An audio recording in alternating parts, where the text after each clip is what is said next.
bakbakan tayo po'y pinalad na makakausap ang tagapangulo po ng PECAFI o Philippine Chamber of Agriculture and Food Incorporated. May kaugnayan po ito sa issue ng literal na malapit sa sikmura ni Juan at Juana de la Cruz. Marami tayong tanong no? Tungkol sa bigas. Kalain mo, may technical working group para sa rice importation. Hindi, tsaka magsusumbong ako. Naka-encounter ako kahapon. Ang laki na. Ayun na naman. Ang mahal nung nung Magkano bigas. tinaas? 50 pesos na isang kilo. Yung dating 48, 45. Matindi. Buti sana kung nagmahal, maganda ang ganda nung yung niya itsura niya physically. Nung isinaing namin kahapon, nagreklamo yung mag-iina ko. Bukod sa may amoy, may lasang kakaiba. May amoy? Oo. Kahit na maraming Kahit beses na hinugasan hugasan. mo na? Maraming beses na hinugasan. May amoy pa rin. Anyway, nasa kabilang linya po si Ginoong Danny Fausto. Sir Fausto, good morning po. Johnny Banyas, Turo na Sino. Live na po tayo sa DWIZ, Hello Channel 23. Sir? Good morning po, Sir Danny.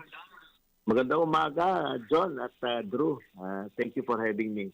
Opo, kailangan ka namin dahil ito medyo nagatla kami kahapon nung mabasa namin itong storya na to na kinailangan pa ng TWG or Technical Working Group ng Department of First time Agriculture ba yan? para sa issue ng rice importation. Anong tindig mo rito, Ginoong Fausto? Welcome na welcome yung ganyan para hindi tayo nang huhula kung ilan talaga ang importahan natin. Kasi yung importation talaga naapektuhan ng farm gate prices, especially ng palay.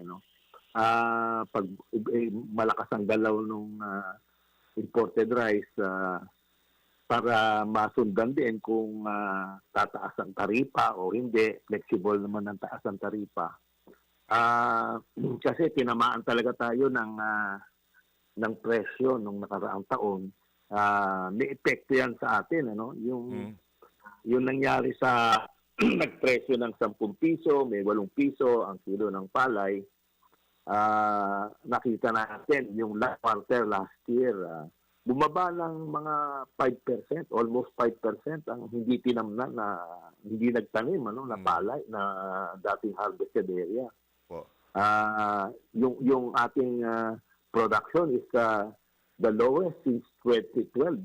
Ang tingin ko doon yung pagmamanage ng importation at saka ang farm gate prices. Ngayon, maganda presyo. So, pinipigil naman hanggang February lang yung importasyon dahil next month, aani na kami. Yung palay ko, aanihin ko na mga mid-March, aani na rin ako, mga 1 month from now. Magandang lakaran doon sa amin. Balita ko, nasa 22, 23.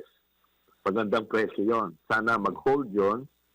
Kasi sinabi ko nga sa mga nakaraang mga panayam sa akin, nagwo-worry ako baka sa baba ng presyo ng palay, manlumo na yung mga tao, hindi na magtanim. At nakita ko nga ito sa last quarter last year, bumaba yung ating tinamnan na lugar. May mga hindi nagtanim. Ang nakikita ko lang na medyo challenge yung nasira kasi yung dam sa northern part ng Nueva Ecija, mga 30 to 40,000 hectares yung naapektuhan. Hinabol ni Administrator Edwin na nakapagtanim ng January pero 1 month delayed na yung almost 1/3 ng Nueva Ecija, yung pinakamalaking production natin ng palay. So, yung importation technical working group will really monitor yung ano ba ang pangangailangan na kapag-import tayo hanggang 4.8 Lilimitahan lang po yung million. volume, Sir Danny, ganon? O, at tingin ko, ganun. Dahil sa tingin ko, between 3.2 to 3.5 million metric tons lang ang kailangan. Last year ba gano'n kalaki yung volume? Nasa 3.8 yata yung atin, pero 4.8 million yung ini-import Dami. natin. Kaya kailangan lang natin between 3.2 to 3.5 million metric. Kaya apektuhan talaga yung ang baba ng presyo kasi sa world market. Tapos binabaan pa yung taripa. So talaga yung imported rice will affect the local farm gate price, especially ng palay. Sir Fausto, with your indulgence, ang tanong kasi para sa akin ngayon lang nila naisip na magtatag ng technical working Bakit group. hindi pa noon? Halos taon-taon nag-i-import ng rice, di po ba? napapabayaan talaga. Ang nangyari kasi, tinitingnan nila yung presyo ng produkto eh. Ang hindi tiningnan, yung paghihirap nung nagpo-produce ng Yun produkto. Ayun ang Nakikita tanaw. natin ang pagkain nasa lamesa natin.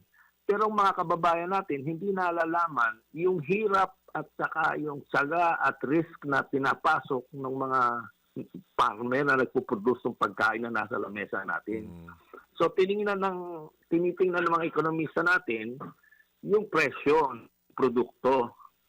Hindi mo tinitingnan yung nagpo-produce ng produkto. They are underpaid, sila yung mga underpaid. Yan yung pag naglumo, kaya wala na nang gustong magsaka dahil ang mga magulang, pagka gumraduate ng mga anak, talagang white-collar job o punta na sa... Maski naman ako, Ginoong Fausto, kung gano'n ang mangyayari, di ba? Kaya nga dumating sa punto na yung isang kalihim, Ginoong Fausto, lumiham na. Nakiusap na kay Ma'am Charo Na? at kay Tita Mel na sabihing ang mga anak namin ay dapat na manatiling Sino magsasaka. ba yan? Si Secretary Estrella ba yun? No? May pakiusap siya sa publiko, lalo na doon sa mga anak ng mga magsasaka, na huwag talikuran ng pagsasaka. Ginoong Fausto. kaso nga, yun nga ang problema, yung challenge, yung mga Correct. hamon. Tsaka, kung ikaw man ang di ba, simpleng usapan, Sir Fausto, ikaw ang magsasaka, malaki pa yung uutangin mo para sa pang-abono at saka dun sa mga gagamitin mo. Tapos ang kikitain mo, Karampot lang. buti nga sana kung kikita ka.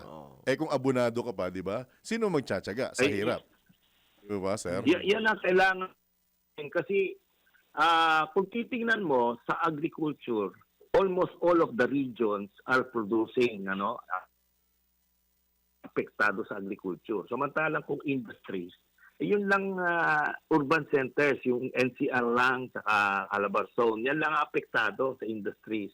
Yung ating service sector, which is OFW, saka BPO, yung business process outsourcing, bumababa na, no?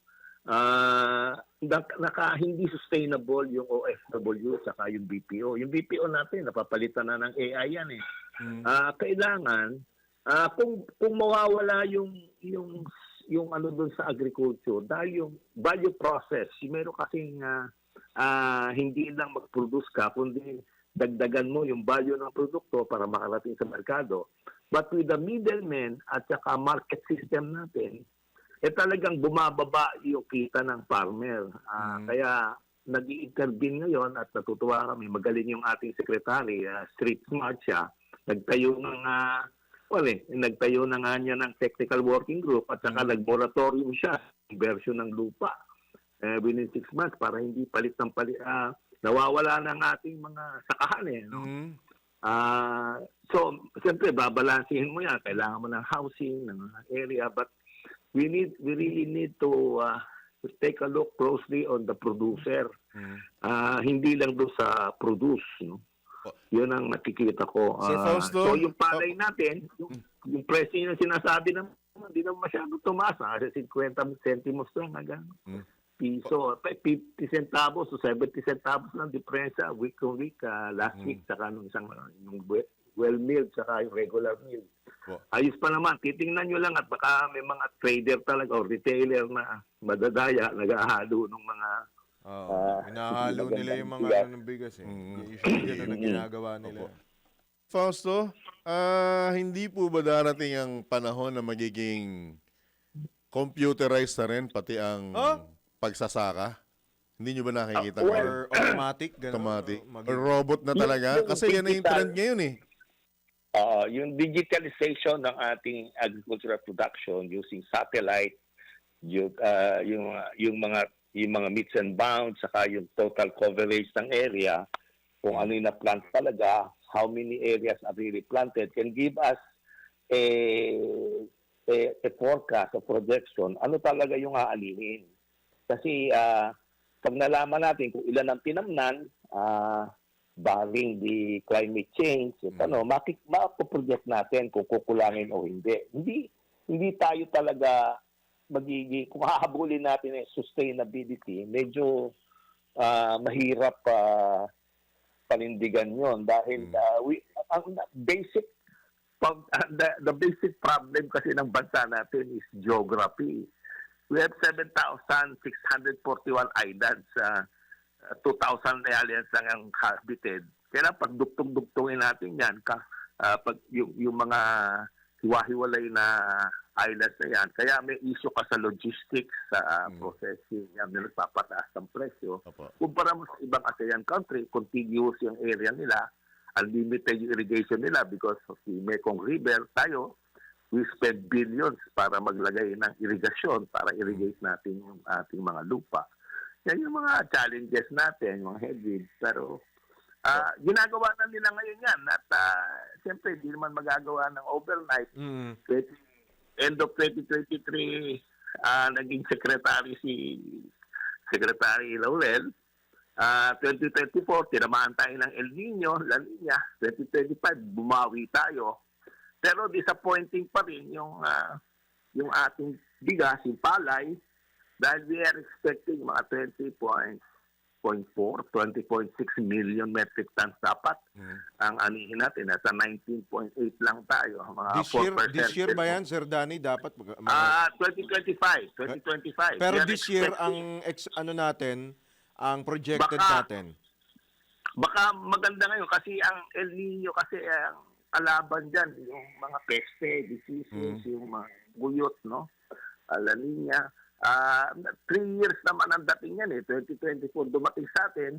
So nakikita ko 2026, 25, 26, up to 27, baka makabawi tayo.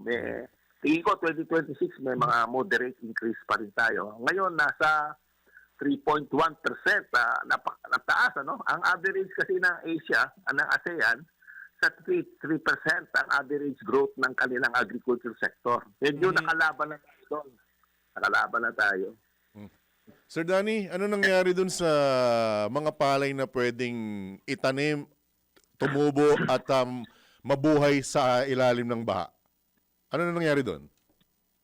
At pagka talaga tinamaan ka ng siyempre mabubulok yun. Ang presyo nun, hindi makakakuha ng magandang presyo. Po. Maswerte yung mga tao, kung makabawi sila sa puhunan, mababaon sa utang. Opo. Yan talaga ang headwind natin. Sir Danny, opo. Yung tungkol doon sa na-invento Yung na pwedeng dinevelop po yung na- dinevelop natin. Kung ako nagkakamali, Iri ba? Iri ang gumawa nun Iri ba yun o Phil Oo. Rice?